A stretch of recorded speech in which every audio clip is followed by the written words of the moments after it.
চানা মশলা বা ছোলে যদিও একটি নর্থ ইন্ডিয়ান ডিশ, তবুও বাঙালির ঘরে এই রান্নাটি প্রায়শই হয়ে থাকে।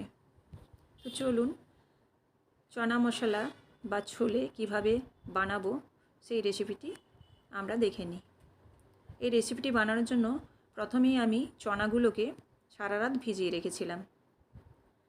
তারপর ভালো করে ধুয়ে নিয়ে একটা কুকারের মধ্যে আমি চনাগুলো দিলাম, তার সঙ্গে পরিমাণ মতো জল আর পরিমাণ মতো লবণ দিয়ে আমি ঢাকা দিয়ে দেবো কুকারটা। সেদ্ধ করার জন্য ঢাকা দিলাম। এবার 3 থেকে 4টে আমি সিটি দিলাম। সিটি দেওয়ার পর অন্য একটি মিক্সিং জারে পেঁয়াজ, কাঁচা লঙ্কা আর একটা টমেটো আমি দিয়ে পেস্ট করে নিলাম। এবার অন্যদিকে একটি কড়াইয়ে আমি কিছুটা সাদা তেল দিয়েছি। তারপর তাতে ফোড়ন দিলাম তেজপাতা আর 2টো শুকনো লঙ্কা। তেলটা যখন একটু গরম হয়ে যাবে তখন আমি বেটে রাখা পেঁয়াজ, কাঁচা লঙ্কা আর টমেটো এটা তেলের মধ্যে দিয়ে দেবো। তেলের মধ্যে দেওয়ার পর পেঁয়াজটা একটু হালকা মতো আমি ভেজে নিচ্ছি। নাড়াচাড়া করে পেঁয়াজটা একটু ভেজে নিচ্ছি। তারপর আমি দিচ্ছি একটু হলুদের গুঁড়ো,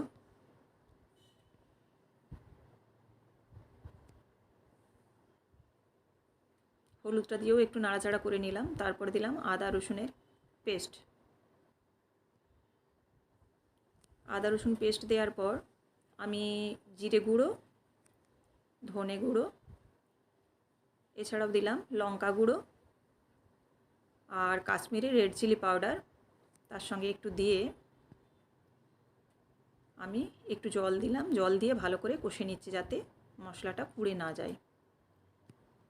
মশলাটা এখন ভালো করে কষিয়ে নেব। মশলাটায় যতক্ষণ না তেল ছেড়ে আসবে ততক্ষণ আমি কষিয়ে যাব। তারপর আমি দিলাম চানা মশলা পাউডার। চানা মশলা দিয়ে কিছুক্ষণ নাড়াচাড়া করে আমি এবার সেদ্ধ করে রাখা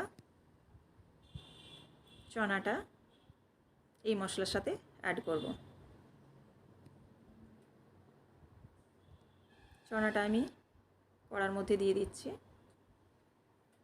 এবার চানাটাকে ভালো করে মশলার সাথে মিশিয়ে আমি কষে নেব। এবার আমি পরিমাণ মতো লবণ দিচ্ছি। চনা সেদ্ধ করার সময় আমি কিছুটা লবণ দিয়েছিলাম, তাই আমাকে লবণটা পরিমাণ মতোই দিতে হচ্ছে দেখে। এরপর আমি 3-4টে আলু সেদ্ধ করে রেখেছিলাম, সেগুলো হাত দিয়ে একটু ম্যাশ করে ওই চানার সঙ্গে দিয়ে দিলাম। এবার আলুটাকেও আমি ভালো করে কষিয়ে নিচ্ছি। চনা এবং আলু যখন কষানো হয়ে যাবে তখন আমি পরিমাণ মতো জল দেব। জলটা একটু কম হয়েছে, সেজন্য আমি আর একটু জল দিলাম। জল দিয়ে ভালো করে নাড়াচাড়া করে দেবো। বেশ কিছুক্ষণের জন্য ভালোভাবে ফুটিয়ে নেব। তারপর যখন জলটা একটু শুকিয়ে আসবে এবং একটু গ্রেভি গ্রেভি ঘন ঘন হয়ে যাবে তখন আমি গ্যাসটাকে অফ করে দেবো এবং